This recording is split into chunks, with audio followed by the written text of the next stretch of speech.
Jadi ada orang pernah berkomentar, "Buya, kapan ya anak-anak ini kita latih untuk bisa berbicara dengan fasih?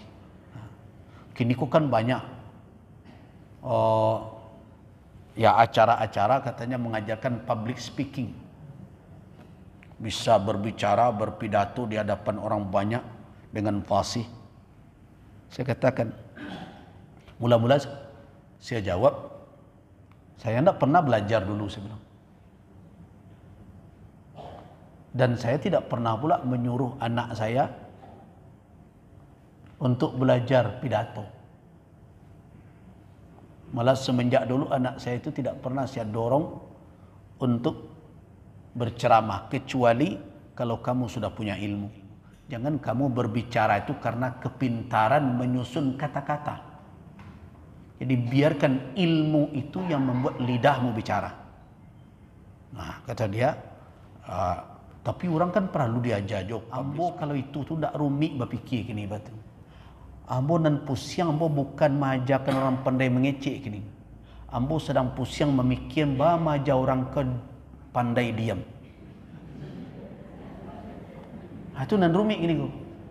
Bah mengajar orang jan mengecek jo dalam urusan dan indah ado gunanya untuk awak.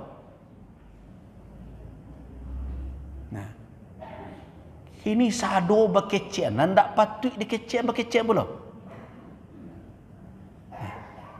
Apa guna mengecek kalimat-kalimat nan tak patut? Sudah itu nak merasa peduli, berseranglah ulama. Ulama kenapa diam? Lambo kecen 2007 balik lela keluar fatwa Majlis Ulama tentang bermedia sosial tu. Kalau tidak salah fatwa nomor 24. Dah keluar fatwa MUI nomor 24 tentang bermuamalat di media sosial. Cuma kan persoalannya awak kan tak mau tahu je itu. Nah, jadi kuncinya untuk mengantisipasi itu bang, beraja lalai pandai haniang.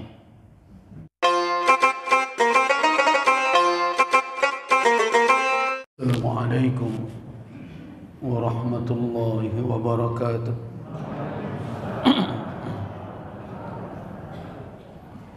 Alhamdulillah alladzi akhrajana من الظلمات إلى النور بإرسال رسوله العظيم الذي جعله رحمة لنا وللعالمين جميعا فمن تمسك بهديه وسنته فقد نجا ومن ابتغى هدى في غير هديه فقد ضل ضلالا مبينا أشهد أن لا إله إلا الله وحده لا شريك له وأشهد أن محمدا عبده ورسوله لا نبي ولا رسول بعده اللهم صل وسلم على عبدك ورسولك وحبيبك محمد وعلى آله وأصحابه أجمعين أما بعد عباد الله افتتاحا وتبركا نتلو قوله تبارك وتعالى في كتابه الكريم فاستمعوا أيها الناس وأنصتوا أعوذ بالله من الشيطان الرجيم ألم يأن للذين آمنوا أن تخشع قلوبهم لذكر الله وما نزل من الحق ولا يكونوا كالذين أوتوا الكتاب من قبل فطال عليهم الأمد فقست قلوبهم وكثير منهم فاسقون صدق الله العظيم عباد الله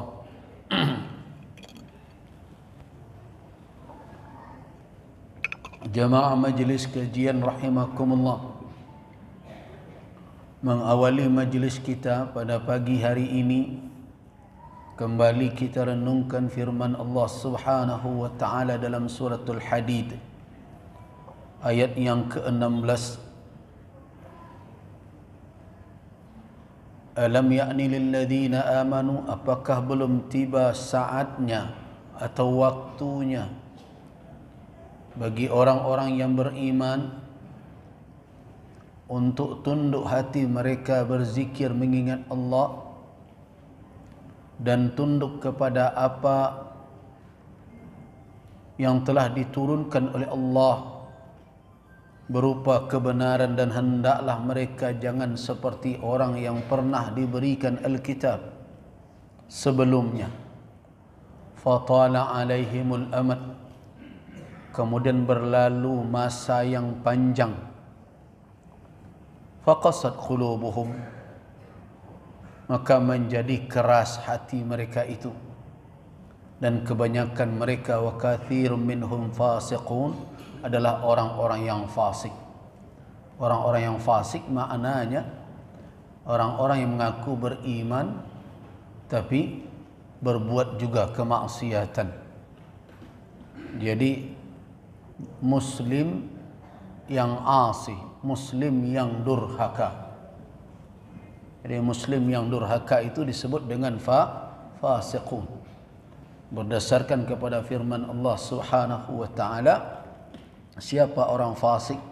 Sebagaimana di dalam surah Al-Baqarah, Inna Allah la yastahi an yadriba mathalan ma ba'udatan fama fawqaha fa amma alladhina amanu faya'lamuna annahu al-haqqu min rabbihim wa amma alladhina fasaqu fama'wahumun nar. Ya kan? Jadi orang-orang yang fasik itu adalah orang-orang alladzina yanquduna Allah. Ayat berikutnya, Allah la yastahi an yadriba mathalan ma ba'udatan fama fawqaha fa amma alladhina amanu faya'lamuna annahu al-haqqu min rabbihim wa amma alladhina kafaru fayaquluna madza arada Allah bihadza mathala yudillu bihi katsiran wa yahdi bihi katsiran wa ma yudillu bihi illa al-fasiqin. Kata Allah, wa ma yudillu bihi illa al-fasiqin. Siapa orang yang fasik itu? Orang yang fasik itu adalah yang dijelaskan oleh Allah Subhanahu wa taala dalam ayat berikutnya. Perhatikan bagi yang membawa Al-Qur'anul Karim, perhatikan ayat 27, kelanjutan dari ayat yang saya bacakan tadi itu. Yang saya bacakan tadi adalah surat Al-Baqarah ayat 26. Innallaha la yastahi an yadriba mathalan ma ba'udatan fama fawqaha amma alladhina amanu fayaquluna amma alladhina amanu faya'lamuna annahu al-haqqu min rabbihim wa amma alladhina kafaru fayaquluna madza arada Allahu bihadza mathala yudillu bihi katsiran wa yahdi bihi katsira. Nah, lihat ujung ayat, wa ma yudillu bihi illal fasiqin, wa ma yudillu bihi illal fasiqin. Tidak akan ada yang tersesat dengan kekeliruan memahami tamsilan, perumpamaan yang dibuat oleh Allah, melainkan orang fasik. Nah, siapa yang menjelaskan makna pengertian fasik itu? Bukan ulama, tapi Allah Subhanahu wa taala yang menjelaskan. Nah, kalau kita berbicara tentang tafsir, ini adalah tafsir tertinggi dari hierarkis tingkatan penafsiran. Tafsir tertinggi itu adalah tafsirul Quran bil Quran. Kenapa itu yang tertinggi? Karena sahibul kalam yufassir kalamah. Orang yang punya pembicaraan, dia yang menafsirkan pembicaraannya. Dan Allah Subhanahu wa taala Maha benar di dalam keimanan kita. Karena itu tidak mungkin itu ada kekeliruan dan kebohongan kalau kita melihat dari aspek iman. Kalau orang yang tidak beriman, dia mengatakan entah ya entah tidak. Nah, kalau begitu kesimpulannya perdebatannya bukan pada Al-Quran, perdebatannya surut lagi ke belakang dalam perkara iman. Nah, dalam keimanan kita, Allah yang berhak menafsirkan kalamnya. Kalau dia sudah tafsirkan kalamnya dengan clear, atau kalau bahasa istilah ulama adalah syafi, terang, tidak meninggalkan lagi peluang untuk interpretasi apapun dari teks itu, nah maka itu dikatakan dengan qat'iyyud dalalah namanya. Dalam konsepnya adalah itu pasti tunjukannya itu. Ini kalau kita buat lagi tidak seperti itu, berarti kita pula yang lebih tahu maksud Allah daripada Allah Subhanahu wa taala, dan itu tidak mungkin. Nah, karena itulah makanya ulama ketika menafsirkan Al-Qur'an, maka tafsir tertinggi itu dia pembagian tafsirnya macam-macam. Nah, kalau secara global orang mengatakan ada tafsir bil ma'thur, ada tafsir bil ra'yi. Nah, itu pembagian umum. Tafsir dengan asar. Asar itu dengan nas, dengan riwayat. Nah, itu bisa terbagi tafsir Al-Qur'an bil Qur'an, tafsir Al-Qur'an bis sunnah, tafsir Al-Qur'an bi aqwalis sahabah. Itu karena kenapa sampai qaul, sampai perkataan sahabat? Karena setelah sahabat tidak ada lagi yang bisa jadi dalil. Jadi kalau qala al-Imam Syafi'i, qala al-Imam Abu Hanifah, qala al-Imam Malik ibn Anas, qala al-Imam, bahkan di atas dari a'immatul madzahib, di atas imam mazhab itu kan generasi tabi'in namanya. Generasi tabi'in adalah generasi yang berjumpa dengan sahabat, atau dalam bahasa lain sering disebut mereka itu talamid as-sahabah, murid-murid sahabat. Dinamakan generasi tabi'in. Habis generasi tabi'in, turun generasi yang menjadi murid-murid dari generasi tabi'in, disebut dengan tabi'in. Tabi'in. Nah, itulah 3 generasi. Nah, kalau kita rujuk kepada hadis Nabi sallallahu alaihi wasallam ketika ditanya ayyun nas khairun ya Rasulullah, manusia mana yang terbaik dalam kehidupan di muka bumi ini, kata Nabi adalah ya orang-orang yang hidup di zamanku, summal ladzina yalunahum summal ladzina yalunahum. Nah, jadi yang terbaik itu adalah yang hidup di zamanku. Itu adalah penjelasan yang bersifat global. Jangan dikatakan tidak ada yang buruk di zaman Rasul hidup. Ada. Abu Jahal saja hidup di zaman Nabi, Abu Lahab saja hidup di zaman Nabi. Ya. Berapa banyaknya orang-orang yang engkar kepada Rasul hidup di zaman beliau, tetapi secara umum beliau katakan itu zaman terbaik. Jangan dikatakan tidak ada pula yang berdusta. Ada. Jadi itu bukan berarti jaminan keseluruhannya baik. Atau di antara sahabat ada yang dihukum, di antara mereka ada malah yang dirajam. Ingatkan kisah Ma'iz al-Aslami yang datang kepada Nabi mengaku berzina. Seorang wanita juga datang mengaku berzina. Ketika dirajam, dilempari dengan batu, darahnya memercik ke wajah Khalid ibn al-Walid. Nah, Khalid ibn al-Walid terkena darah wanita itu. Ketika terkena, mungkin Khalid terlompat dari mulutnya cacian.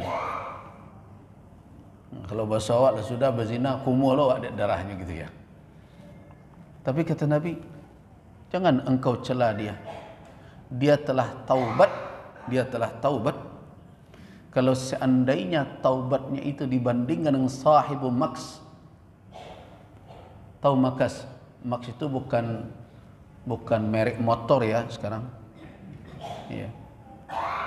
Itu bahayanya orang-orang yang mempergunakan kewenangan untuk memalak orang lain. Jadi makas itu bisa jatuh kepada pungutan liar dan bisa juga jatuh kepada pungutan-pungutan yang sebenarnya membebani masyarakat. Jadi pajak ini kalau tidak didudukkan sesuai dengan ketentuan syariat, dibenarkan atau tidak, dia jatuh menjadi mukus namanya.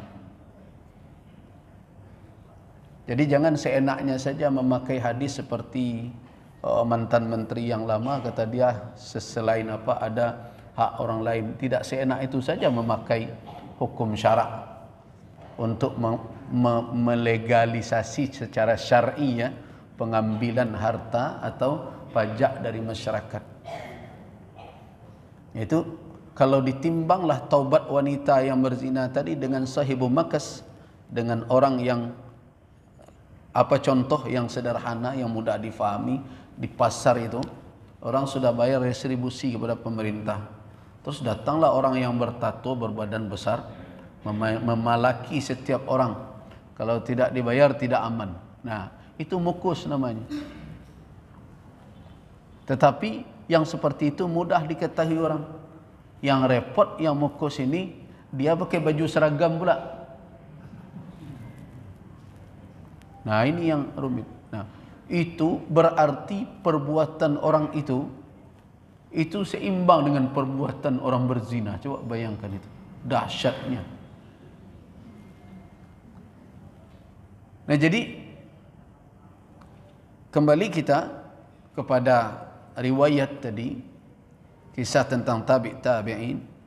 Kenapa hanya sampai tafsir itu sampai dikatakan debil ma'asur, sampai aqwalus sahabah? Karena setelah aqwal, setelah perkataan sahabat, itu sudah sepakat ulama tidak ada yang bisa jadi dalil lagi. Itu namanya pemahaman terhadap dalil. Jadi madhab fiqih adalah pemahaman terhadap dalil. Makanya namanya fikih. Fikih itu apa? Al-ilmu bil ahkam syar'iyyatil amaliyah al-muktasabu min adillatiha tafsiliyah. Yang dikatakan fikih apa? Al-ilmu bil ahkam. Ilmu tentang apa? Hukum-hukum syariat yang praktis. Praktis itu yang dipraktek, yang diamalkan, amaliyah. Dari mana didapat? Al-muktasab. Al-muktasab yang diperoleh dari mana? Min adillatiha, dari dalil-dalilnya. Berarti fikih itu sendiri bukan dalil, walaupun bagi orang awam bisa menjadi dalil.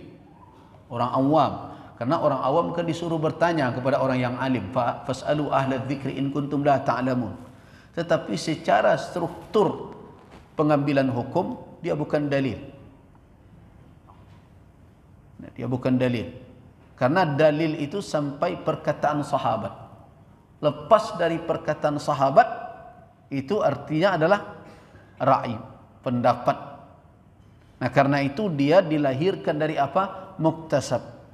Dilahirkan dari adillah, dari dalil-dalilnya. Nah, makanya ketika menafsirkan sampai ke tafsir sahabat, itu masih dinamakan tafsir bil ma'sur. Itu dengan riwayat. Tapi kalau sesudah itu sudah sampai kepada menurut pendapat Al-Imam At-Tabari, menurut pendapat Al-Imam Al-Qurtubi, menurut pendapat Al-Imam Ibnu Katsir, itu artinya adalah pemahaman dia. Ya tidak ada salahnya, jangan dipandang enteng pula pemahaman ulama. Karena mereka setidaknya mereka melahirkan itu dengan ilmu alat yang memadai, kemampuan bahasa Arabnya mumpuni, pemahamannya terhadap nas, terhadap dalil-dalil begitu luas. Kemudian yang paling kita sulit untuk kita bandingkan dengan sekarang adalah sikap wara' mereka.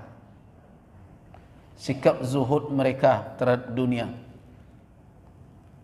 Mereka kadang rela untuk berhabis-habis hanya untuk ilmu dan untuk menyampaikan ajaran agama.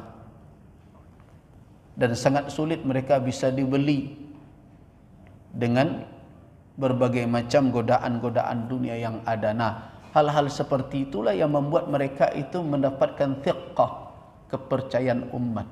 Nah, karena itu pendapat mereka itu adalah disebut dengan pendapat ulama, ara'ul ulama wal fuqaha.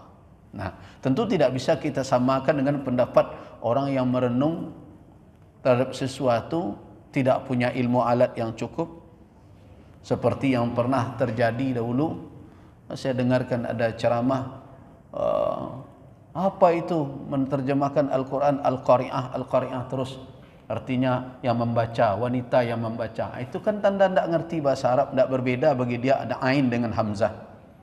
Kalau wanita yang membaca, perempuan yang membaca itu Al-Qari'ah, bukan Al-Qari'ah. Ya kan ibu-ibu sering lihat TikToknya ceramah itu Al-Qari'ah, Al-Qari'ah. Dia pernah jadi guru besar dulu di Kabupaten Solo. Kemudian dinyatakan oleh MUI Sumatera Barat dia membawa faham yang sesat, menyimpang. Tetapi sekarang viral lagi dia. Kenapa? Dia menyusun buku. Salah satunya bukunya dahulu gimana ya saya menyampaikan, soalnya agak porno bukunya itu. Dia mengatakan bahwa Hajar Aswad itu simbol dari perempuan gitu. Nah itu ditulis dalam bukunya itu. Kemudian MUI Sumatera mengkaji, kemudian kita keluarkan fatwa pandangan bahwa itu membawa kepada kesesatan. Nah, sama dengan dia terjemahkan Sidratul Muntaha. Sidrah artinya sadar, dia bilang. Masa sidrah sadar, mentang-mentang kalau ditulis pakai bahasa Indonesia sidrah itu SIDR, agak mirip-mirip ya. Ya tidak bisa begitu. Muntaha adalah akhir. Nah, dia katakan Sidratul Muntaha itu puncak kesadaran. Nah, mungkin dia ingin memperkuat pendapat bahwa Isra Mi'raj Nabi SAW adalah manamiyah, ru'yah manamiyah. Itu mimpi ketika tidur. Jadi beliau mengalami hal itu, atau dalam perenungan puncak kesadaran sampai terkhayalkan seperti itu. Terlepaslah begitu, tetapi itu menunjukkan bahwa dia tidak memahami bahasa Arab yang menjadi bahasa Al-Quranul Karim. Nah, itu contoh.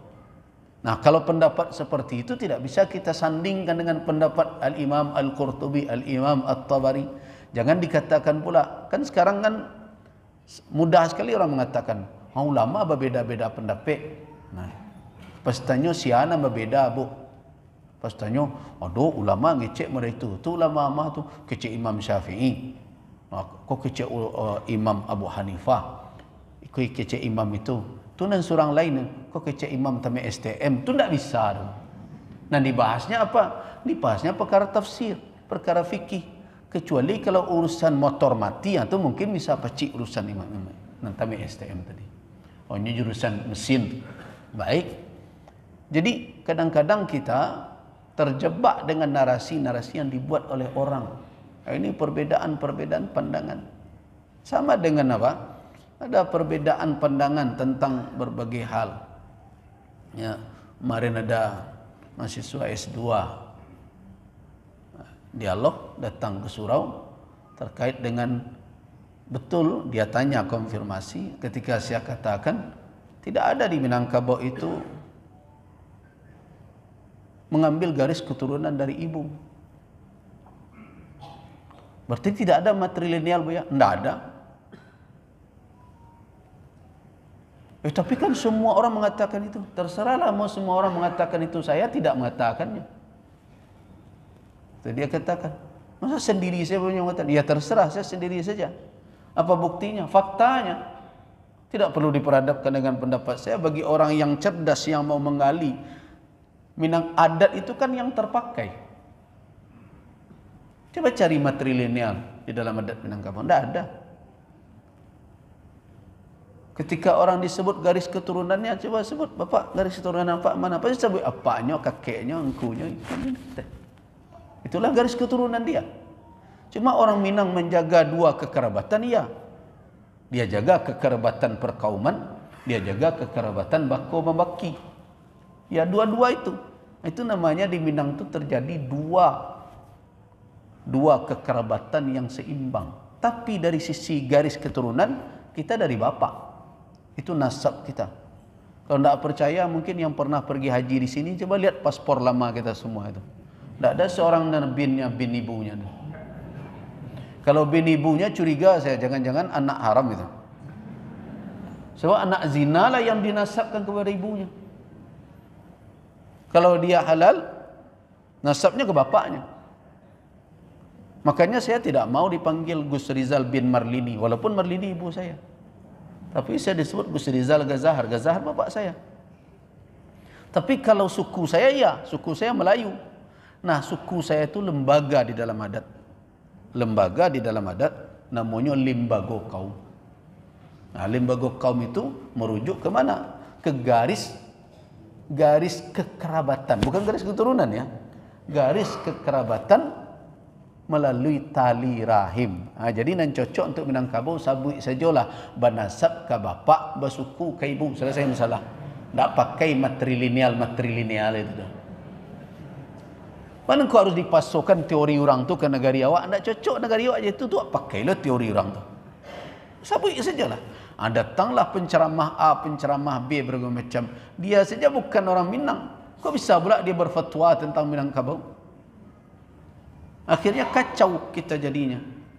Sampai dia mengatakan, oh, harta pusaka di Minangkabau itu dimiliki oleh perempuan.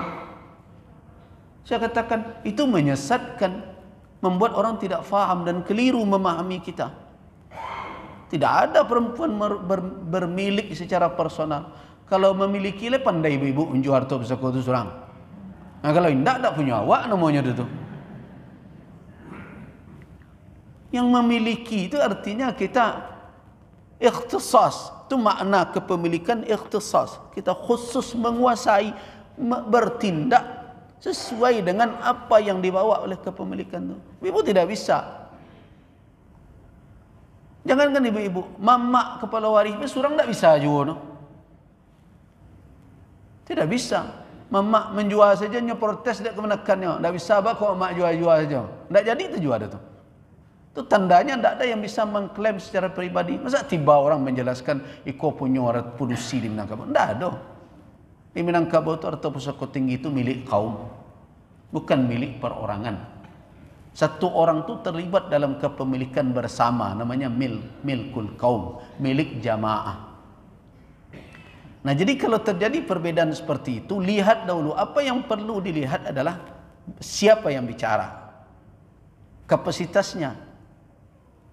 Kalau yang berbicara itu bukanlah berbicara dalam keahliannya dan dia tidak mengerti, maka itu sudah sebagai suatu pertanda bahwa kita tidak bisa menerimanya begitu saja. Nah, bagaimana dengan mempertemukan perkataan yang pernah dinukilkan katanya dari Ali bin Abi Thalib radhiyallahu anhu, unzur maqal wala tanzur man qal. Begitu? Lihatlah maqal. Maqal itu isi, esensi perkataan. Apa yang dikatakan itu nanti cari. Wala tanzur man qal. Jangan dilihat siapa yang bicara. Itu untuk orang yang punya ilmu alat menganalisa pembicaraan.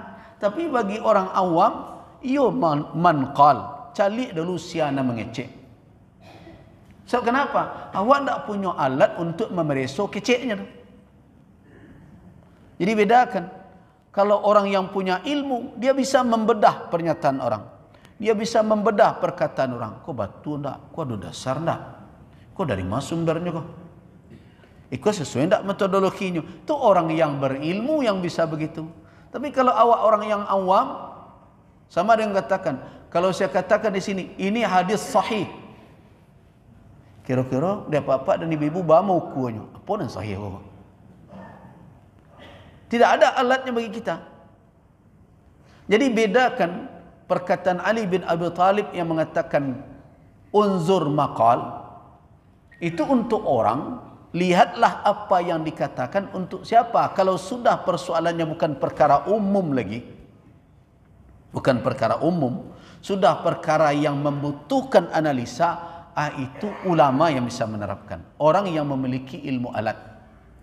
Saya dikatakan, ini menurut kajian ini, hadis ini adalah hadis yang sahih. Nah, tentu orang yang punya ilmu hadis yang bisa menilai, yo sahih tidak sahih. Nah, awak tidak pernah belajar ilmu hadis, istilahnya saya tak duduk, apa yang sahih kau? Oh, kok sanadnya bersambung? Anan sanad kau? Tidak punya kita. Nah, dalam keadaan seperti itu, masyarakat awam apa ukurannya? Man. Siapanya yang perlu. Nah, jadi jangan dikatakan tidak perlu mencari tahu siapa yang bicara. Nah, untuk mencari tahu, kenapa ini yang saya jelaskan dahulu? Karena ada beberapa pertanyaan yang menggelitik saya, katakan, Buya, kami mengaji siko, mendengar itu. Dulu kadang-kadang kesimpulan jemaah aku terlalu kencang mana. Dahulu sebelum mengaji, tidak paniang mana kami. Tapi setelah banyak mengaji, bertambah paniang. Kan itu kan? Kecik si anu model iko, kecik si iko serupa itu. Kok ditaruhkan kesimpulannya kan galak awak membacanya. Tapi sadih di balik itu. Deklah semakin pusing, akhirnya mau simpul saya tidak usah mau mengaji lagi saja kan? Itu kan begitu. Nah, padahal itu biasa, itu proses namanya. Proses menuntut ilmu itu memang begitu. Nah, tetapi perlu diberikan, kalau orang katakan tips ya, ba'ajarun, bagi kita yang tidak memiliki ilmu alat yang cukup untuk memeriksa qaul, perkataan itu bagaimana, itu tetap saja siapa yang berkata itu menjadi ukuran. Ya bisalah diambil secara sederhana mungkin pendidikannya, betul tidak dia mendalami hal itu. Nah, begitu juga mungkin kepercayaan umat kepadanya perlu, tetapi bukan jaminan ya. Saya tidak setuju juga bahwa jaminannya ukurannya LC. Lun tentu LC itu ngerti lo saja. Nah, walaupun saya LC juga, tapi tidak jadi ukuran mutlak. Salah satu pertimbangan boleh saja. Setidaknya dari berbahasa Arab, nah dia mungkin karena hidup minimal, LC itu kan 4 tahun. Minimal itu. Di Mesir. Atau di negara-negara Arab yang memakai gelar itu. Ya bolehlah. Karena dia hidup di situ. Walaupun ada pula di antara yang belajar di Mesir itu bukan bahasa Arab, tambah bahasa Minang dan Pasir. Ya kenapa? Karena kan di situ ngelompok juga dengan sesama orang kita. Bahkan kalau dalam sejarahnya kesepakatan mahasiswa Minangkabau itu lebih dahulu dibandingkan himpunan pelajar Indonesia, Indonesia dahulu. Karena orang Minang lebih awal di sana. Karena itu doktor di Al-Azhar yang pertama itu dari Minangkabau orangnya. Namanya Dr. Janan Taib. Mungkin belum, tidak ada yang kenal gini. Walaupun ada orang Sungai Pua sih, tapi mungkin orang Sungai Pua tidak tahu Janan Taib. Karena beliau memang tidak pulang. Kenapa? Masa penjajahan beliau termasuk orang yang menggerakkan perjuangan kemerdekaan di Makkah Al-Mukarramah. Jadi sebenarnya banyak tokoh pahlawan. Nah, salah satunya orang Sungai Pua, Janan Taib. Itu adalah doktor pertama orang Asia Tenggara Melayu dari Al-Azhar. Nah, Janan Taib. Sudah itu baru kemudian kita kenal Mahmud Yunus dan lain-lain. Nah, itu yang memang mendapatkan doktor dari perguruan tinggi secara akademis ya. Tapi kalau gelaran-gelaran profesor, kalau sekarang namanya gelaran fakhriyah, honoris causa ya, itu diantaranya ayah Buya Hamka.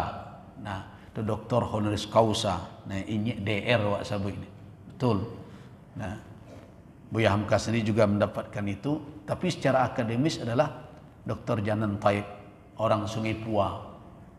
Orang Sungai Pua mestinya bangga dengan capaian generasi dahulu, walaupun banyak orang Sungai Pua tidak tahu Janan Taib. Nah itu Janan Taib. Nah itu, jadi dengan itu mungkin mereka tentu memiliki karena interaksi, tapi tidak semuanya. Kenapa? Saya pengalamannya dahulu ada kawan-kawan yang datang dari rantau, bahasa Minang tidak pandai. Sampai di Mesir lah dia pandai bahasa Minang. Nah, karena bergaul dengan kita semua. Ada pula kawan saya dulu dari Australia, tidak pandai bahasa Indonesia. Dia kira bahasa Minang itulah bahasa Indonesia. Dia dari Periaman, Ajo. Sama tinggal dengan saya. Kemudian setelah dia bicara dengan orang seberang, kawan-kawan kita yang dari Jawa, dia pakai bahasa Minang, bahasa Piaman Lamo. Orang Jawa tidak paham. Marah-marah dia. Mengadu ke saya, Gus, itu ba'a WE itu. Ba'a tu. Dia sudah bicara bahasa Indonesia mendak paham. Itu tidak bahasa Indonesia tu namanya tu. Itu kan Indonesia Periaman. Iyo.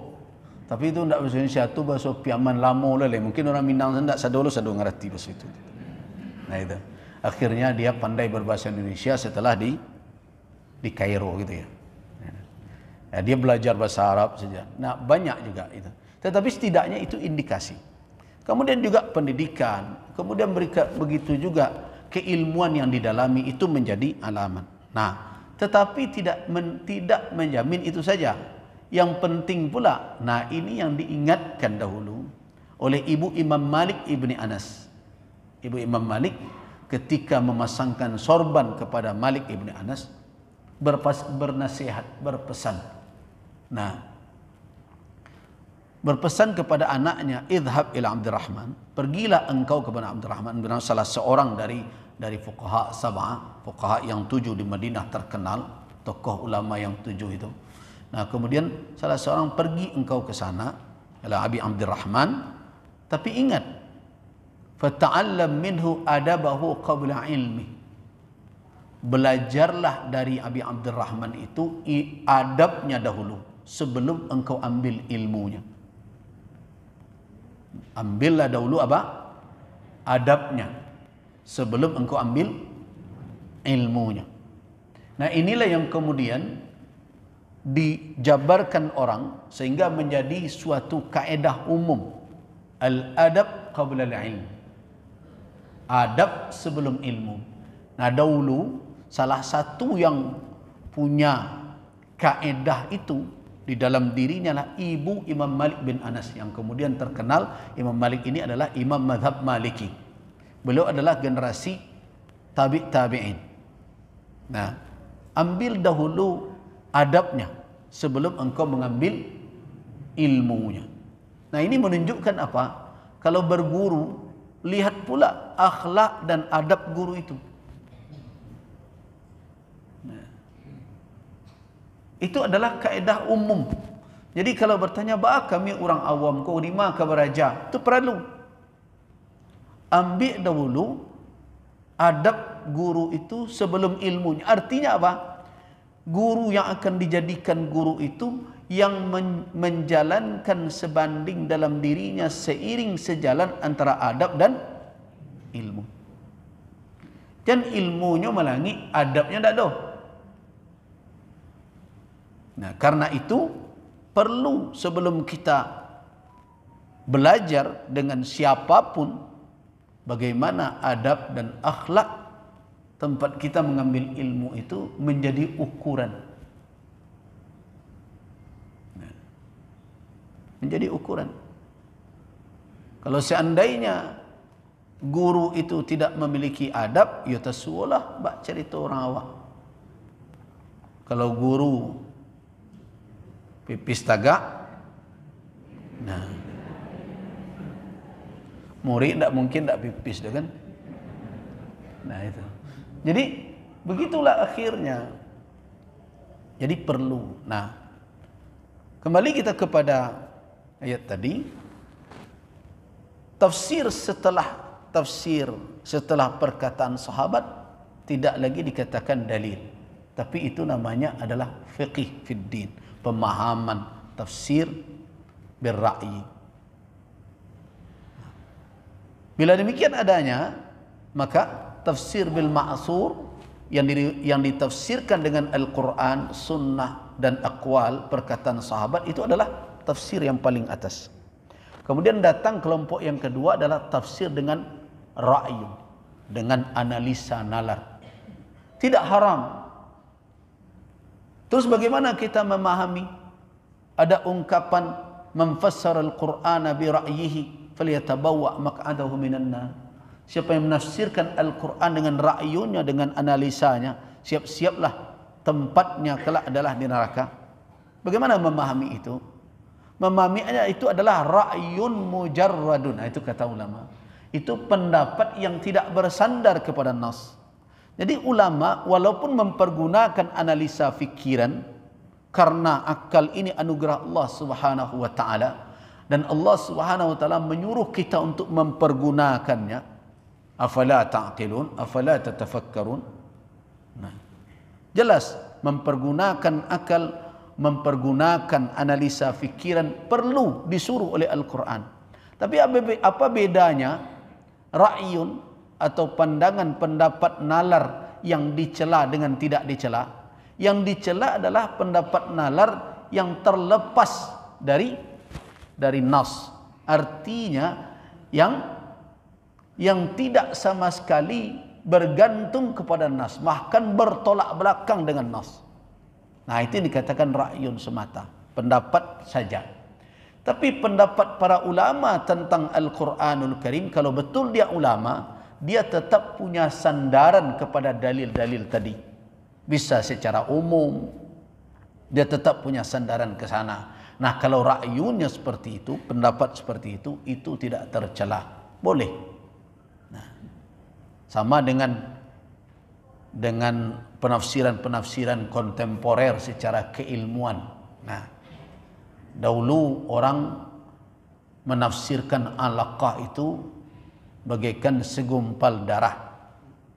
Nah, tapi kemudian ilmu pengetahuan berkembang. Segumpal darah itu karena memahami bahasa Arab yang difahami di zaman ketika penafsiran itu muncul. Tetapi kemudian ketika muncul analisa ilmiah, para ahli embriologi mengatakan alaqah itu tidak tepat kalau hanya diartikan segumpal darah, walaupun dia ada unsur darahnya. Tapi alaqah itu ada makna lain di dalam bahasa Arab. Apa itu? Yaitu alaqah suatu yang menggantung, suatu yang menempel. Karena itulah makanya ada makhluk yang kenyal, dia menempel dan menghisap darah manusia. Namanya? Nah, lintah. Lintah itu bahasa Arabnya apa? Alaqah. Nah, alaqah, lintah itu bahasa Arabnya alaqah. Nah, dengan begitu akhirnya ditafsirkan sekarang ini.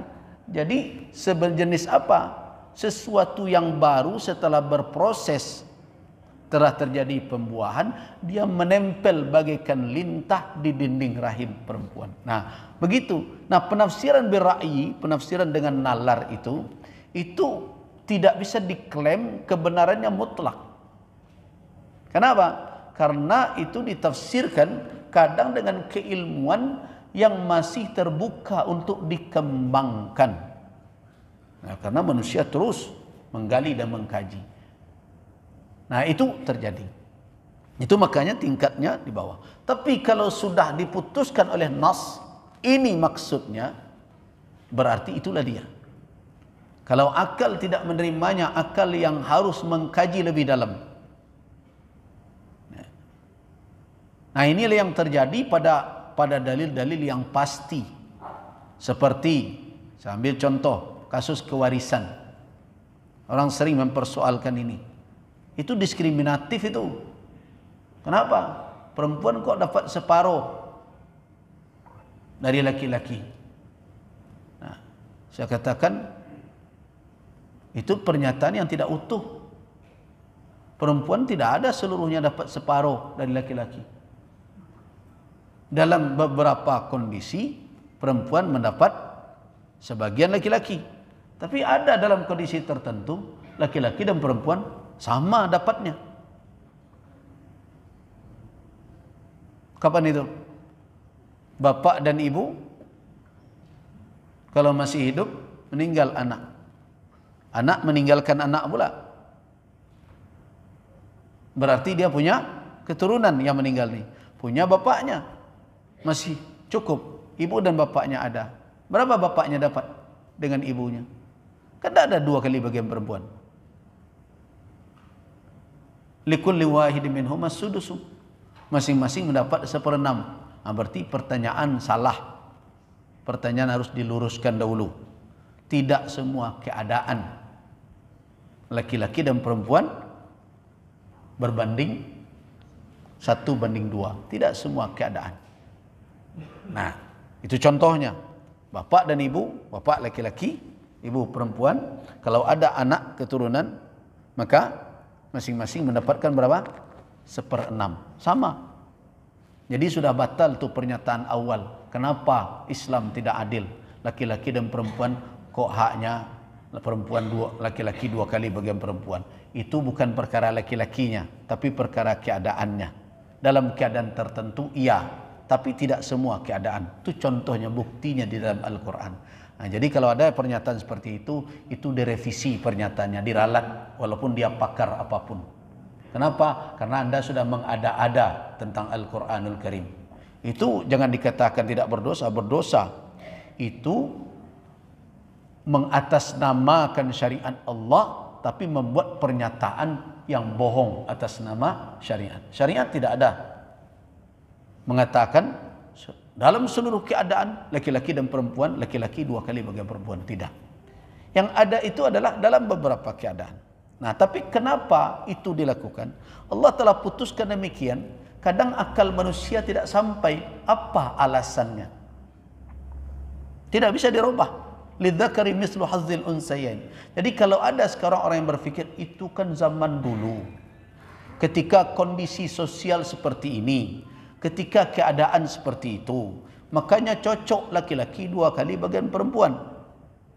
Nah, muncullah yang disebut sekarang, ini teori ini sebenarnya dikembangkan oleh Barat, kemudian dibawa oleh para scholar, oleh para sarjana yang berasal belajar pernah di Barat, kemudian dibawa, namanya teori hermeneutik namanya.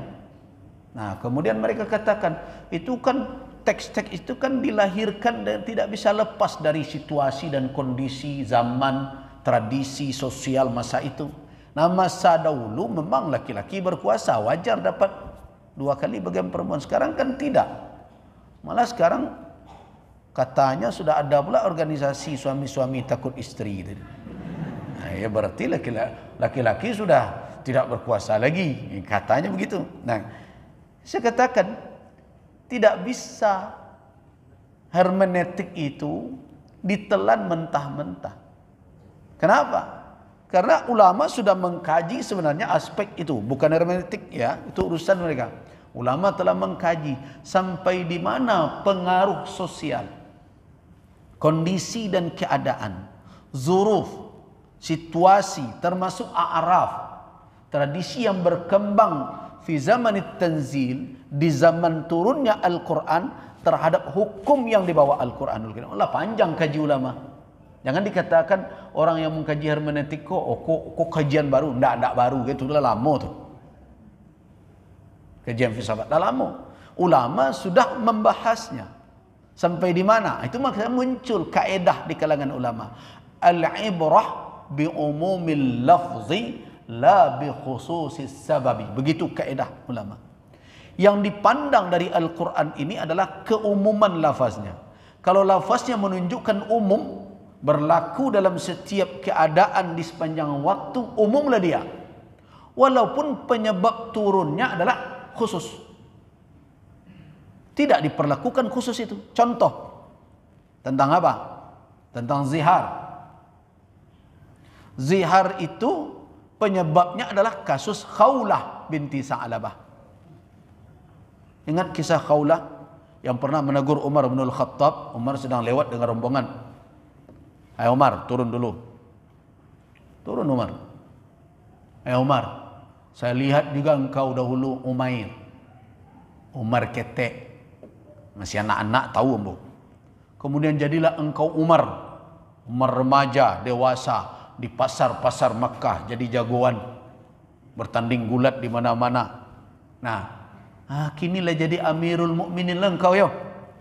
Nah, kalau orang awak dah nampak aja dan amam bu ya Sulaiman dulu belum pandai mengambil diri lah. Itulah jadi rangga, jadi ketika mulai gadang nampaknya kinilah jadi orang gadang lah ya. Nah, begitulah dia Khawlah itu. Nah, karena itu dia nasihati ittaqillah. Umar, bertakwalah engkau kepada Allah terkait dengan hak orang. Kini mata lo ibu-ibu manggil presiden situ. Nah itulah. Dan Umar kau menakus mendengar tu. Yo, setelah pergi wanita itu, aku cek kawan Umar, rombongan Umar. Amirul Mukminin, bakok meretu mana engkau mendengar tadi itu? Sa ibu-ibu meretu sampai menghabiskan waktu. Aku cek Umar, kalau seandainya tidak berhenti ibu tadi mengecek tu aja. Indak keberanjak ambo tempat tagak ambo dari tempat tagak ambo kecuali untuk solat saja. Kalian tidak tahu sianya itu. Memangnya dia siapa? Dialah yang didengar oleh Allah dari atas langit, min fawqas samawat. Dia dengar oleh Allah pengaduannya. Nah, itu kasus Khawlah tentang zihar. Yang Nabi SAW belum menjawab karena belum ada turun wahyu. Akhirnya dia mengadu, ya Allah. Doa dialah kemudian yang menjadi sebab turunnya surat Al-Mujadalah itu. Nah, kalau Allah saja mendengar kecek, masa Umar bin Khattab nak mendengarnya? Nah, itu kata Umar. Nah, itu kan khusus sebabnya. Tapi apakah hukumnya berlaku hanya untuk khaulah saja? Tidak. So, kalau hanya berlaku untuk khaulah atau untuk peristiwa-peristiwa khusus, banyak ayat Al-Quran yang telah expire nanti jadinya. Tidak bisa begitu. Nah, begitu ulama menyelesaikan. Nah, dikembali kita ke tadi. Ketika Al-Quran telah menjelaskan maksudnya, itulah yang tertinggi dari penafsiran. Nah, terkait dengan orang fasik, Allah telah menjelaskan pada ayat 27-nya. Siapa al-fasik itu? Alladzina yanquduna ahdallah min ba'di mitsaqih wa yaqta'una ma amara Allah bihi an yusala wa yufsiduna fil ardh. Ulaika humul khasirun. Yang fasik itu orang yang membatalkan janjinya dengan Allah. Dia berjanji untuk taat, dia berjanji untuk patuh. Nah, kalau ditanya lagi, bila lo berjanji? Tu syahadat tu. Syahadat itu janji dengan Allah. Tak perlu lo bersalam je guru untuk membaiat dah. Nah, dulu teori-teori baiat. Datang ke guru surang jam 1 malam lewat jam 2 leh. Nah, tak perlu. Dengan kita bersyahadat mengimaninya, berarti kita telah ada ahdun, ada janji kita dengan Allah Subhanahu wa taala. Apa konsekuensi dari asyhadu an la ilaha illallah wa asyhadu anna Muhammadar Rasulullah? Pernah tak kita renungkan? Apa itu segera dibaca saja? Tidak. Ketika kita katakan bahwa Allah lah satu-satunya ilah, berarti ketundukan kita zahiran wa batinan, lahir batinannya kepada Allah. Dialah satu-satu yang berhak kita jadikan Tuhan sebagai sembahan. Tidak ada yang lain. Nah, kemudian kita lakukan tindakan-tindakan yang bertolak belakang dengan konsekuensi dari menuhankan Allah tadi. Nah, itu dikatakan oleh Allah, alladzina yanquduna ahdallah. Orang yang membatalkan janji dengan Allah. Jadi orang yang tak solat itu, dia batalkan janjinya dengan Allah. So, konsekuensi menjadikan Allah satu-satunya ilah, solat. Mematuhi perintahnya, meninggalkan larangan. Kalau tidak dilakukan, berarti lah dibatanci itu. Yanquduna ahdallah min ba'di mitsaqih. Kemudian wa yaqta'una ma amara Allah bi ayyusal. Memutuskan apa yang diperintahkan oleh Allah untuk menyambung. Apa itu? Silaturahim. Silaturahim adalah hubungan yang dijaga dua pihak tadi itu.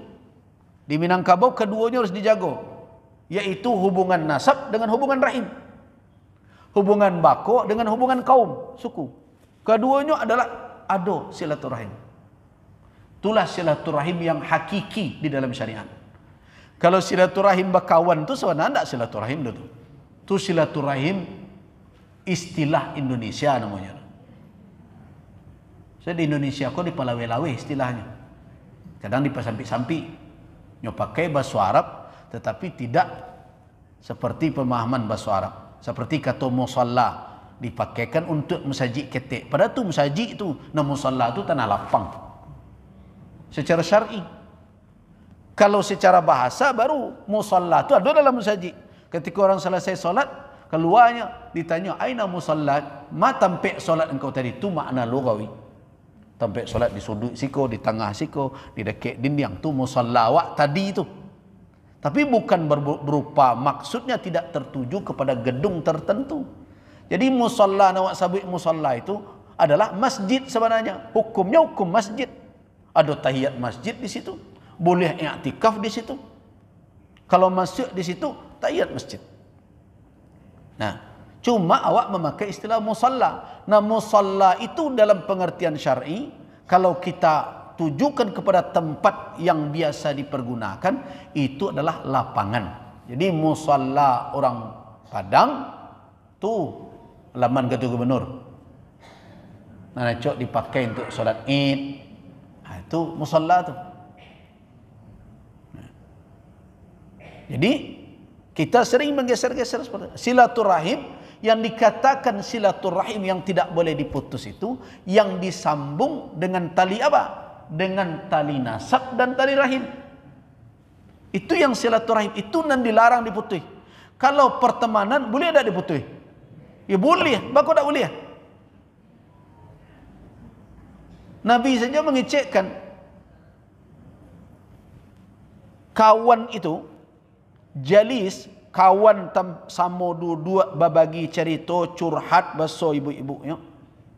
Nah, itu dua kategori. Ada al-jalisis salih, ada al-jalisis su'.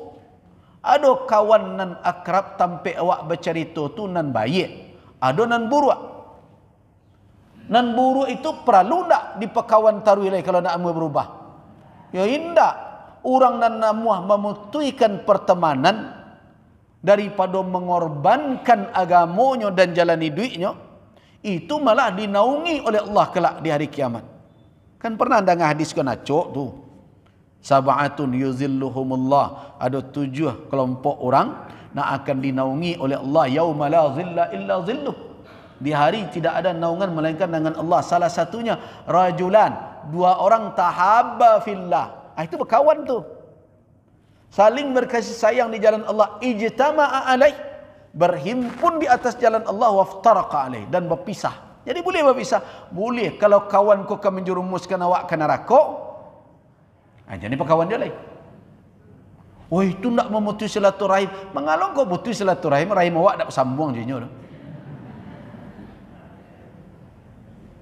Jadi saya pernah dulu awal-awal medsos ini ada, ini FB pertama Facebook itu, saya dibuatkan jamaah dahulu. Dia tulis nama itu. Nah kemudian belajar saya tu setelah dipelajari. Nah ternyata dahulu ada juga. Jadi makanya sekarang kan heboh-heboh di konten-konten sosial orang berkata-kata kotor. Nah ada yang bertanya, ulama diam saja. Dak ulama diam saja, awak nandak mendengar assalamualaikum. Nah ketika itu saya sering ceritakan itu. Jadi ada orang, waktu itu belum ada yang lain lah, FB ketika itu. Macam-macam saya yang dibuat. Kadang-kadang, maaf saja, kadang kata-kata ini kasar, mencaci maki. Kemudian saya tanya, kau baca caranya kau? Apa sebuah? Delete saja, putuskan saja pertemanan. Telah pandai berputusan pertemanan. Nyo messenger mo, messenger. Gunanya awak sebagai seorang buya, seorang ulama, tapi memulutuhkan silaturahim, kecanya kan? Ia mau jawab saja di messenger tu. Kira-kira dimarahi awak bersambung. Ambo orang Solo pak, cuma kan? Yo kok iyo lo kau tahu awak dusana awak sadonya kan? Ambo orang Solo, pak orang Manon. Rahim Manon dan menyambungkan awak. Tak dijawab, kau mungkin Rahim Siti Hawa kali kau iyo. Itu contoh. Jadi orang bercampur aduk saja bagi dia mana yang silaturahim di dalam pandangan syarak dengan silaturahim dalam istilah-istilah yang berkembang. Awak kan kau berkumpul antar alumni, awak melakukan apa? Silaturahim. Ayo kadang nampak dia lah bantu beradik kakak saya nyom sambung. Malu bisa model itu. Itu tak silaturahim namanya tu. Itu namanya sadaqah, pertemanan, persahabatan. Jadi jangan bantu orang beradik kakak lah berbimbang-bimbang lah dalam alumni tu. Itu tak silaturahim namanya tu. Itu pertemanan. Nah pertemanan tu ada pilihan. Ada pertemanan yang membawa maslahat, keselamatan dunia akhirat, bagus. Tapi kalau membawa bencana, Nabi kan mengatakan itu. Nan saleh seperti tukang jual minyak harum. Ndak ada dapat minyak harumnya, baunya nyaman adanya. Kalau nan jahe seperti apa? Seperti tukang tiup bara api di perapaan besi atau di tempat orang pandai besi. Itu asapnya minta ampun, baunya. Kerajonya berisiko. Percikan-percikan api itu habis baju adanya. Baunya minta ampun dulu. Kini kan tidak seperti itu lagi. Nah, itulah contohnya. Jadi dengan demikian, tidaklah pertemanan itu dalam keadaan apapun harus dipertahankan.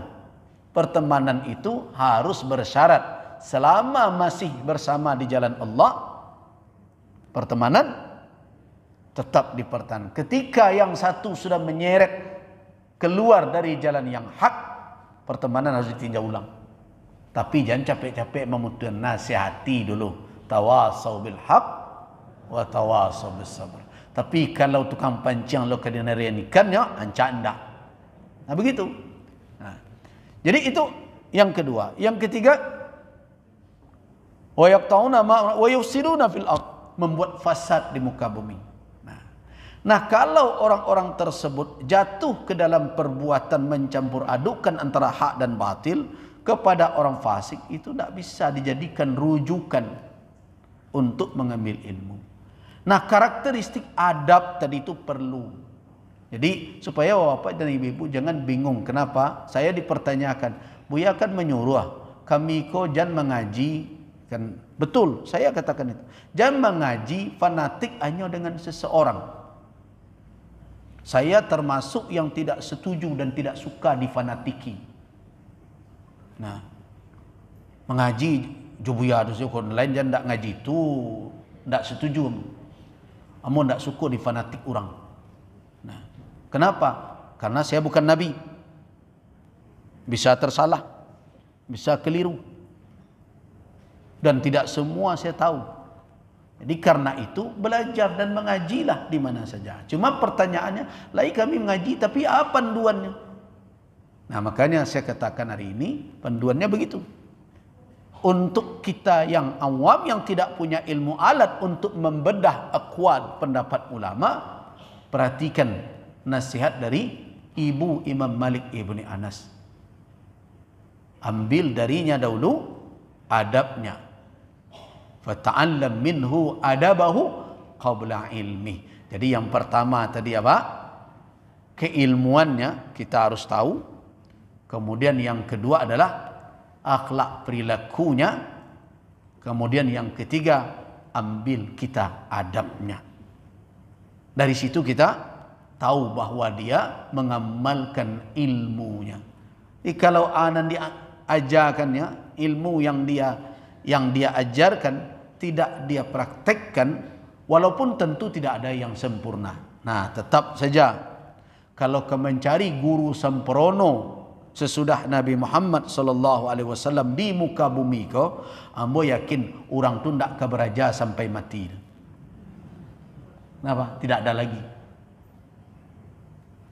Jadi pendidik dan pengajar yang sempurna Rasulullah sallallahu alaihi wasallam. Setelah itu tidak ada yang maksum lagi. Nah, kadang-kadangnya tersalah, kadang keliru, kadang kondisi dan keadaan ya itu wajar. Selama itu ketersalahan itu bukan suatu pembangkangan terhadap keilmuannya, ya kita tentu maklumi. Tetapi kalau sudah bertolak belakang semuanya, maka dia tidak pantas dijadikan sebagai guru. Wallahu a'lam. Itu kira-kira jawaban saya dari pertanyaan tersebut. Saya tidak ingin kita bergeser dari kajian kita, yaitu fikih ibadah, adab hudur, adab hadir ke masjid. Nah, kita lanjutkan. Adab hadir ke masjid. Kita sudah jelaskan yang pertama, ketika kita hadir ke masjid untuk salat berjamaah, yang pertama adalah khuzu zinatakum. Ambillah perhiasan kamu. Itu sudah kita jelaskan terkait dengan aurat wanita, bagaimana berharum-haruman sudah. Kemudian adab yang kedua, hindari segala sesuatu yang berbau tidak sedap kalau kita hadir ke majelis. Jadi jangan bahasanya terus, saya sering mendengarkan bagi orang yang makan makanan tidak berbau, makan makanan yang berbau menyengat, berbau tidak sedap, jangan dulu ke masjid. Betul, itu hadis Nabi begitu. Man akala, siapa yang memakan asyajaratain, dua dari buah pohon kayu ini, yaitu al-basal wa thum, bawang merah dan bawang putih, fala yaqrubanna, jangan dekat-dekat tempat salat kami. Begitu hadis. Tetapi kita harus memahami bahwa yang dimaksud bukanlah secara harfiah orang yang makan itu jangan kamu saji. Kalau begitu saja memahami hukum tak kamu saji orang seorang lah juga. Nan malainya kamu bawang lu. Tanya badak saji sudah kamu bawang. Nah, jadi memahami hadis ini bagaimana? Berarti itu peringatan kepada Nabi karena ke masjid ini kita diajak oleh Rasul sallallahu alaihi wasallam, bahkan bagi laki-laki untuk datang ke masjid ini berjamaah paling kita sudah jelaskan itu ya. Ulama mengatakan paling rendah hukumnya adalah sunnah muakkadah. Bahkan di antara ulama ada yang mengatakan wajib hukumnya. Nah, dengan demikian berarti bukan sebatas mengatakan orang yang makan ini jangan ke masjid. Tidak. Berarti di situ tersimpan nasihat. Karena ke masjid ini adalah perintah syariat. Jagalah waktunya. Kalaulah ada kek waktu kamu saja, jangan makan jolai, jangan dipakai juga, jangan ada juga sesuatu yang akan menimbulkan bau tidak sedap pada tubuh kita. Begitu memahaminya. Jangan memahaminya sebatas makan bawang dosa mu saja, ya makan patai dosa mu saja. Akhirnya nyomaleh jago saja. Setiap orang ke solat, makan patai. Bahala kecaronya datang na ustaz ke situ tu payah ustaz kau tadi nan bako dak kamu saji awak sudah makan partai ni pasti. Jadi itu memahami hadis jangan sebatas orang yang makan makanan tidak sedap jangan dekat. Hadis itu berarti juga mengandung makna apa? Kalau sudah dekat waktunya kita dipanggil untuk hadir ke rumah Allah, jagalah segala hal yang jangan sampai hendaknya kita menimbulkan bau tidak sedap yang membuat kalau kita hadir di majelis orang menjadi tidak nyaman. Itu maknanya. Nah, kemudian berikutnya yang ketiga, yang terbaik adalah seseorang ketika datang ke masjid itu adalah dia berwudu dalam keadaan berwudu. Nah, jadi sebaiknya seseorang itu berwudu di rumahnya dahulu. Nah, ini juga bagi pengurus masjid nyaman betul nih kalau diamalkan. Apalagi nan membayi. Ayi banyak bana kini. Sudah dibayi PDAM menumpang lo di situ. Bayi sampah. Naik ndak lagi kabar kadang-kadang. Nah. Jadi betul-betul kalau ada orang mengatakan pemerintah ini sangat potensial untuk melakukan perbuatan-perbuatan kezaliman terhadap rakyat. Potensial betul. Kenapa? Nyo ndak perlu bayo kadang. Dah terkaju isawak. Bakulah nanya selo bayi sampah. Nah. Jadi demi untuk menjaga yang pertama adalah kebersihan, yang kedua kerapian, yang ketiga ternyata juga berdampak kepada pengeluaran masjid. Berwudu itu afdalnya adalah di rumah dan berjalan dalam keadaan bersih, sudah suci. Nah, jadi dalam keadaan sudah suci. Kemudian ketika keluar dari rumah disunnahkan ada dua hal yang perlu untuk diamalkan dan dibiasakan. Yang pertama adalah zikir ketika keluar dari rumah. Jadi zikir keluar dari rumah tu ndak barajanya sebelum pai haji doh.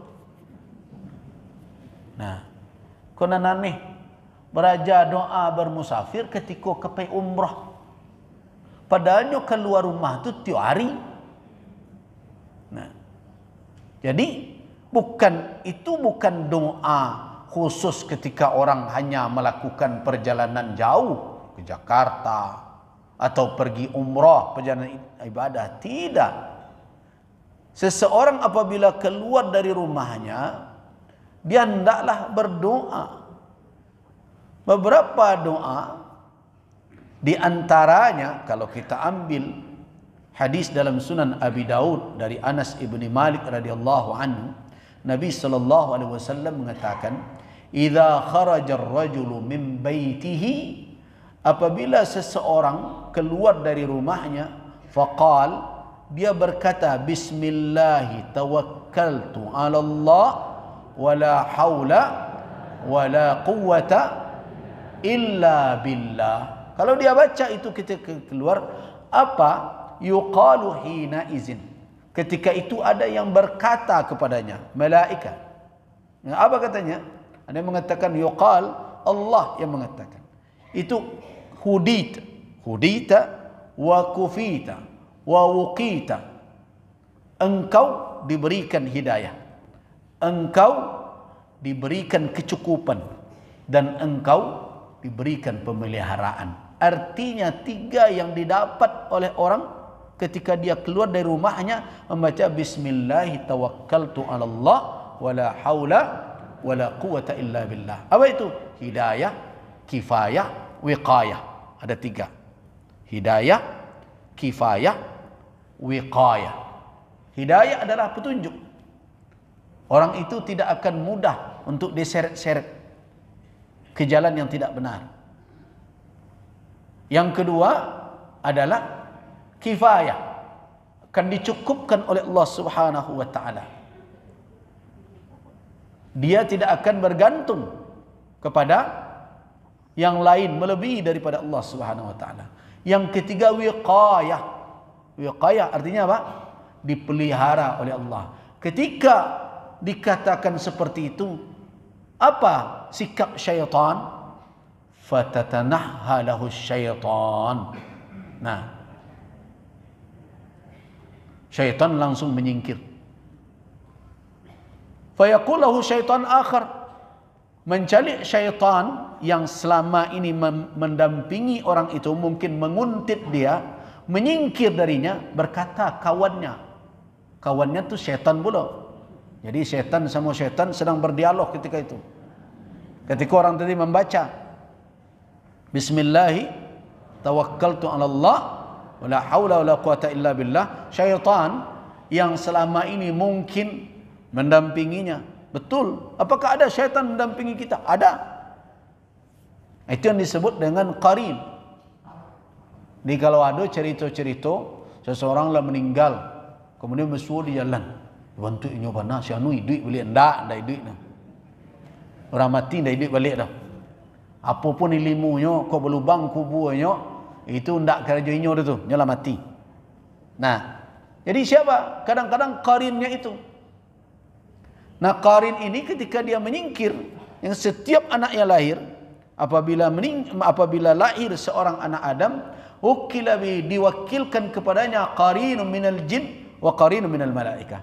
Ada qarin dari golongan jin, ada qarin dari golongan malaikat. Nah, tapi yang malaikat ini dia malu kalau hal-hal tertentu. Dan jin pun ada malu-malunya dong. Apalagi kalau dia tidak terpengaruh oleh ketaatan manusia itu. Bahkan Nabi SAW ada qarin tak? Ada. Wa anta ya Rasulullah, engkau bagaimana? Kata Nabi, ya saya punya juga. Akan tetapi Allah menjaga saya. Nah, syaitan tadi menyingkir. Ketika menyingkir bertanya kawannya, kenapa engkau menyingkir? Kenapa engkau menjauh? Apa jawaban syaitan itu kepada kawan yang bertanya? Kaifa laka birajulin qad hudiya wa kufiya wa wuqiya. Bagaimana engkau akan mempengaruhi seseorang yang telah diberikan hidayah, kifayah dan wiqayah? Tak ada gunanya boleh. Nah, tapi sayang, zikir kau acok lupa dipelajari ketika lah ke umrah saja. Padahal keluar rumah hampir tiap hari. Nah, kalau dapat ditambah dengan apa? Dengan doa yang diriwayatkan oleh Ummu Salamah radhiyallahu anha, Ummul Mukminin Ummu Salamah radhiyallahu anha, ma kharajan Nabi, kata Ummu Salamah, tidak pernah Nabi keluar dari rumah, min baitihi, dari rumahnya, qattun, sekalipun. Berarti ini doa rutin Rasul. Illa, kecuali rafa'a tarafahu ila sama, beliau menengadah ke langit.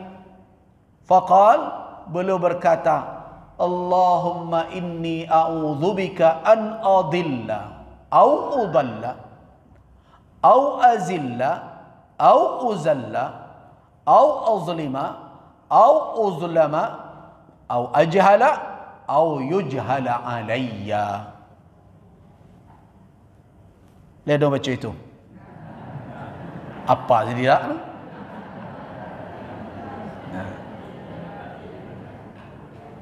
A'udzubika. Jadi Nabi sallallahu alaihi wasallam menengadah ke langit. Kata Ummu Salamah, ini hadis di dalam riwayat Imam Abu Daud, diriwayatkan oleh pengarang kitab Sunan, Sunan Abu Daud, Sunan Ibnu Majah, Sunan An-Nasa'i, meriwayatkan ini. Nah, kata Ummu Salamah, tidak pernah sekalipun Nabi keluar dari rumah, melainkan, berarti ini adalah kebiasaan. Kalau begitu bunyi pengantar kalimatnya, ma kharaja Rasulullah sallallahu alaihi wasallam min baitihi qattun, tidak sekalipun Rasul keluar dari rumahnya, illa, melainkan beliau rafa'a tarafah, menengadahkan mata beliau melihat ila sama, faqal, dan berkata, Allahumma inni, sesungguhnya aku, a'udzubika, berselindung kepada engkau dari 4 perkara. Nah, 4 perkara sebenarnya. Yang pertama, an adilla au udalla, dari tersesat, ya, dari menyesatkan dan tersesat. Menyesatkan orang jangan hendaknya, tersesat jangan pula. Yang kedua, azilla au uzalla, menggelincirkan atau tergelincir. Yang ketiga, azlima au uzlama, menzalimi atau terzalimi.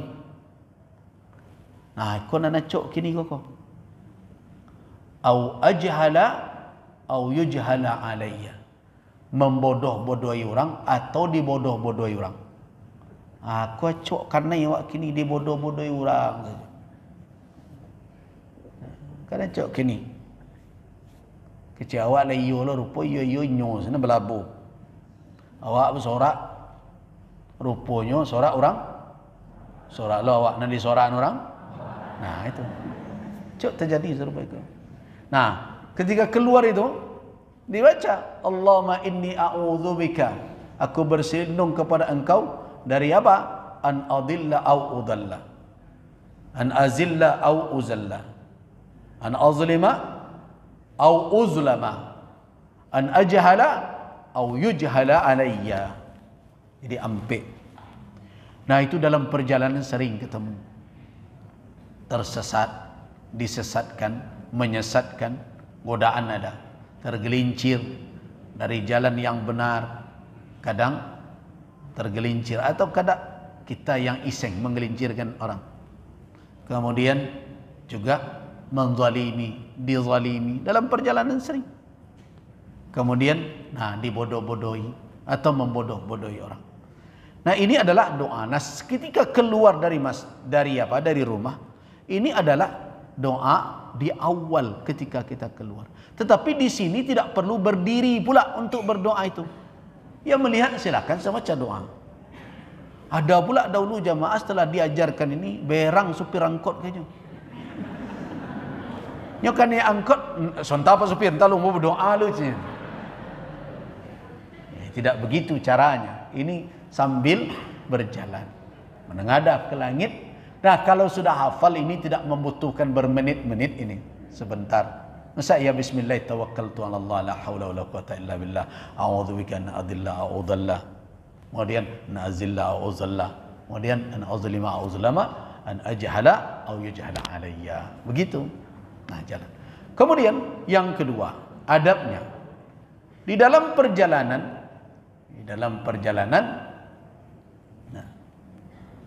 seseorang hendaknya disunnahkan untuk membaca doa menuju ke masjid.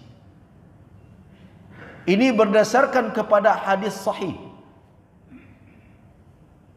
Hadis sahih di dalam riwayat Al-Imam Muslim rahimahullah dari Ibnu Abbas radhiyallahu anhu. Apa kata Ibnu Abbas? Raqadtu 'inda Rasulillah sallallahu alaihi wasallam. Saya berbaring di samping Rasulullah sallallahu alaihi wasallam, fastaiqaza. Kemudian beliau tersentak, terjaga, bangun dari tidur beliau. Wa tawaddaa. Kenapa tadi saya katakan sebaiknya berwudu di rumah dahulu? Hadis ini yang jadi rujukan salah satunya. Hadis ini hadis sahih dalam Sahih Muslim. Setelah beliau tersentak dan bangun dari tidur beliau, fatasawwaka wa tawaddaa. Beliau bersiwak, menggosok gigi, kemudian berwudu. Setelah itu terdengar fa'adzana al-muazzinu. Kemudian terdengar azan muazzin. Setelah itu fa kharaja ila shalah. Beliau keluar untuk melakukan salat berjamaah. Wa huwa yaqul. Nah, ini yang ingin saya sampaikan dan kita ingat-ingat. Beliau berkata ketika keluar, berarti dalam perjalanan menuju ke masjid, ini adalah doa sunnah untuk dibaca. Allahumma ja'al fi qalbi nura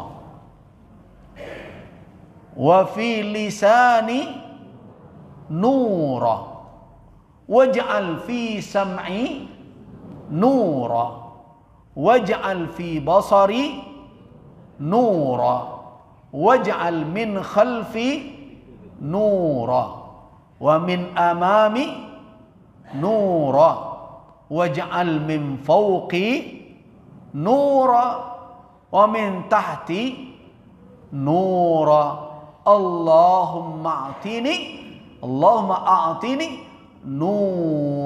nura. Ini dibaca tidak keras-keras supaya jangan bakok sinura-sinura sabutnya.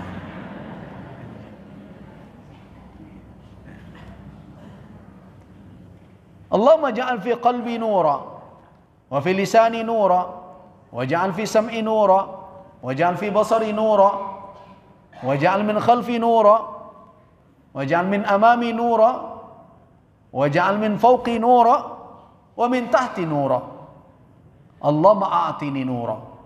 Artinya apa? Ya Allah, jadikanlah di dalam qalbuku nur, ya, di dalam qalbuku nur, cahaya. Nah, jadi salah satu obat dalam bentuk doa untuk menghadapi was-was dari syaitan adalah doa ini. Nanti ada lagi adabnya. Kalau orang sering terseret-seret di dalam salatnya, sering kan terseret, terbawa-bawa kemana-mana, sedang salat, selesai dia mau urus negara,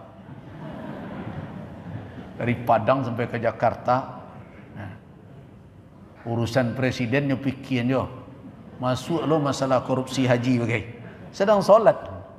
Ikut manusia bagaimana ini, hebat betul. Nah, bagaimana? Apa caranya? Nah, caranya adalah dengan yang pertama, adab ini dijalankan. Itu yang tidak boleh diabaikan. Salah satu sebagai bentuk ikhtiar setelah berusaha secara lahiriah adalah ikhtiar dalam bentuk doa dan munajat. Nah, tapi ini sering diabaikan. Nanti kalau sebelum berdiri, kalau sering betul, Allahumma inni a'udzubika min hamazatis syayatin wa a'udzubika rabbi ay yahdurun. Tapi itu kapan itu? Nah, nanti kita ada waktunya. Nah, sekarang dalam perjalanan, Allahumma ja'al fi qalbi nura, ya Allah jadikan di dalam hatiku nur. Maknanya apa? Bahwa segala kemaksiatan, termasuk was-was dari syaitan, itu menimbulkan kegelapan di dalam kalbu. Itu nanti ambuhkannya. Kegelapan ini akibat dari apa? Ada dua faktor penyebab. Yang pertama adalah dari perbuatan kita yang bertolak belakang dengan tuntunan syarak, yaitu dosa-dosa mulai dari kufur, syirik dan seterusnya. Itu adalah kegelapan. Karena itu kemaksiatan itu zulm. Karena kemaksiatan tidak satu, makanya di dalam Al-Quran dikatakan zulumat. Kan dikatakan Allah mengeluarkan kita yukhrijuhum minaz zulumat, mengeluarkan mereka dari zulumat, dari kegelapan-kegelapan. Bukan satu kegelapan. Kenapa bukan satu? Karena kemaksiatan bukan satu. Kufur itu zulumat. Kemudian syirik itu zulumat. Perbuatan-perbuatan dosa maksiat dari al-kabair sampai as-saghair, iyyakum wa muhaqqarat. Jangan memandang enteng ya. Dosa sekecil apapun kalau dipandang enteng, kata Nabi seperti apa? Diumpamakan oleh beliau seperti orang dalam perjalanan pergi hiking lah kira-kira. Kemudian singgah di suatu tempat ardu fulah, tempat yang tidak ada pohon kayu, kering kerontang. Akhirnya ingin untuk menghidupkan bara api, nyala api. Akhirnya salah seorang pergi kemana? Mencari ranting kayu bakar, mengumpul sedikit demi sedikit. Akhirnya dihidupkan api. Ketika itu menyala, terbakar dan tidak terkendalikan lagi. Ini hati-hati. Jadi iyyakum wa muhaqqaratuz dzunub. Aku peringatkan, kata Nabi, dengan dosa-dosa yang dipandang enteng. Jadi jangan dengan dosa ketek. Sedikit-sedikit kalau ditumpuk bisa menjadi bukit. Nah, jadi karena itu ketika kita sudah berada dalam zulumat itulah yang membuat kita tidak bisa memandang Allah Subhanahu wa taala dalam ibadah kita. Padahal ibadah yang ihsan, apa kata Nabi sallallahu alaihi wasallam ketika menjawab pertanyaan Jibril alaihissalam, "Ma huwal ihsan?" An ta'budallah ka'annaka tarah. Hendaklah engkau beribadah menyembah Allah seolah-olah engkau melihatnya. Bagaimana akan melihat kalau gelap? Zulumat, kegelapan lapis berlapis di dalam kalbu insan. Tidak ada nur, tidak ada cahaya di dalamnya. Karena itu minta nur, bukan sinur ya. Minta cahaya yang akan menerangi kegelapan kalbu, sehingga ainul qalb, mata hati itu mengarah kepada Allah Azza wa Jalla. Kalau tidak, maka kegelapan itu akan semakin lapis berlapis. Nah, salah satu dari usaha kita adalah di samping beristighfar, menghilangkan karat-karat dari dosa itu. Sebab satu kali kita berdosa, nukitat fi qalbihi nuqtatun sauda, jatuh bintik hitam. Kalau dia gelap sampai terkurung oleh cungkup dosa itu, maka orang tersebut tidak melihat apa-apa. Nah, kalau coba bayangkan, setiap dia pergi, kalau 5 waktu dia pergi ke masjid, kemudian dia katakan, Allahumma ja'al fi qalbi nura, Allah berikan cahaya ke dalam kalbunya, maka ketika itu kekhusyukan akan bisa mungkin untuk diraihnya. Jadi kalau kita selama ini mudah terseret di dalam solat, sebenarnya awak nan indak menempuh cara-cara yang patut untuk mendapatkan kekhusyukan itu. Kemudian berikutnya adalah filisani nura, di lidahku cahaya. Supaya apa? Supaya jangan di masjid lidah ini jangan hendaknya berbuat dosa juga. Kondak amalan rancang menunggu dari maghrib ke isya. Jadi menunggu maghrib ke isya itu gadang pahala. Kenapa? Karena seseorang masih berada di dalam solat selama tahbisuhu, dia terpenjara oleh apa? Oleh solat berikutnya, menunggu. Kan rancak tuh. Tapi maghrib isya kok kan lumayan lama jo. Coba bayangkan kalau lidah awak tidak dituntun dengan cahaya ilahi, muah tu separuh penduduk RT tu terbaca dia awak bakut. Nur. Dia apa faedah nur untuk lisan? Lisan ini akan senang untuk berzikir dan dia tidak nyaman untuk berbuat maksiat. Apakah ini berbahaya? Berhati-hati. Kenapa? Ingat, pernah kita sampaikan dulu hadis Muaz bin Jabal ketika kita mengaji akidah tauhid. Muaz bin Jabal pernah bertanya kepada Nabi, "Ya Rasulullah, maukah engkau menunjukkan saya? Ala tadulluni, tunjukkanlah saya apa yang akan menjauhkan saya dari neraka, memasukkan saya ke dalam surga." Panjang hadis itu, tidak mungkin kita jelaskan, tetapi ujungnya saya ambil, Muaz, maukah engkau enggak? Saya tunjukkan dengan apa engkau bisa menguasai amal yang sebanyak itu. Ada puncak amal, ada zarwatus sinam, ada tiangnya, salat, puasa dan lain-lain. Puasa sebagai benteng. Dengan apa engkau bisa menguasai semua amal dalam Islam yang sebanyak itu? Tentu kata Muaz, mau ya Rasulullah. Bala ya Rasul. Nah, Nabi ketika itu mengeluarkan lidah beliau menunjuk, nih, lidahku kuasai, kendalikan. Nah, apa pertanyaan kepada Rasul? Ya Rasulullah, apakah ikut dan kami mencelakukan awak? Apakah kita akan dihisab dengan ini? Apakah ini akan menjadi tampang masalah? Apa kata Nabi? Thaqilat ka ummuk. Aduh, malang ibu engkau punya anak seperti engkau. Enggak faham juga engkau. Hal yukabbu ahadun finnari ala wajhi. Apakah seseorang ditunggang balikkan ke dalam neraka? Ada tidak orang yang ditunggang balikkan ke dalam neraka? Melainkan illa min hasaidi lisanih, melainkan karena menuai perkataannya, menuai hasil pekerjaan lisannya, lidahnya. Jadi ini tampang masalah. Tidak sedikit orang yang datang ke masjid sambil berjalan menyambi je. Laki orang hendak pulang, awak lo nak nebau. Apa urusan waktu itu? Lisan. Nah. Kalau tidak akan bisa berkata baik, pilihan Nabi apa? Ya sudah, kan sudah tahu. Tapi diam kau paling payah. Jadi ada orang pernah berkomentar, "Buya, kapan ya anak-anak ini kita latih untuk bisa berbicara dengan fasih? Kini kok kan banyak ya acara-acara katanya mengajarkan public speaking. Bisa berbicara, berpidato di hadapan orang banyak dengan fasih." Saya katakan, mula-mula saya jawab, saya tidak pernah belajar dulu, saya bilang. Dan saya tidak pernah pula menyuruh anak saya untuk belajar pidato.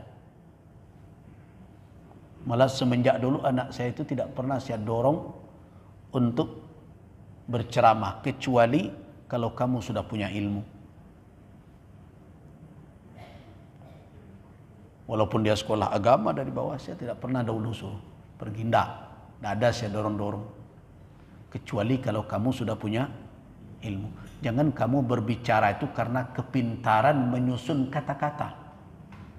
Jadi biarkan ilmu itu yang membuat lidahmu bicara. Nah, kata dia, tapi orang kan perlu diajar jawab public speaking kemudian. Ambo kalau itu tu tak rumit berfikir kini batu. Ambo nan pusing, ambo bukan mengajarkan orang pandai mengecek kini. Ambo sedang pusing memikir bahawa mengajar orang ke pandai diam. Itu nan rumit gini kau. Bahawa mengajar orang jangan mengecek jo dalam urusan dan indah adu gunanya untuk awak. Nah, ini sado berkecek, nandak patut dikecek berkecek pula. Apa guna mengecek kalimat-kalimat nandak batu? Sudah itu nak merasa peduli, berseranglah ulama. Ulama kenapa diam? Lambo kecen 2007 balik lelah keluar fatwa majlis ulama tentang bermedia sosial kau. Kalau tidak salah fatwa nomor 24. Nah, keluar fatwa MUI nomor 24 tentang bermuamalat di media sosial. Cuma kan persoalannya awak kan tak mau tahu je itu. Nah, jadi kuncinya untuk mengantisipasi itu bang, beraja lalai pandai hanyang. Nah, jadi itu nak jawab hanyang sebenarnya ketika itu. Lain lo sembah dak buya. Namun dak nyembah sia-sia. Ambo kini sedang berfikir bamaja orang haniang kalau ndak perlu ndak usah mengecek. Baku itu. So di dalam Al-Quran, di dalam hadis Nabi apa? Min husni islamil mar'i tarkuhu ma la ya'ni. Tanda keislaman orang itu baik, nyo pandai meninggalkan ndak perlu. Termasuk mengecek. Nah. Lah mudah-mudahan nan akhir ko tak bawa pulang lencak jo. Waktu ala habis hamba harus balik ke Bukit Tinggi. Waffaqanallahu wa iyyakum lima yuhibbu wa yarda. Billahi taufiq wal hidayah. Assalamualaikum warahmatullahi wabarakatuh.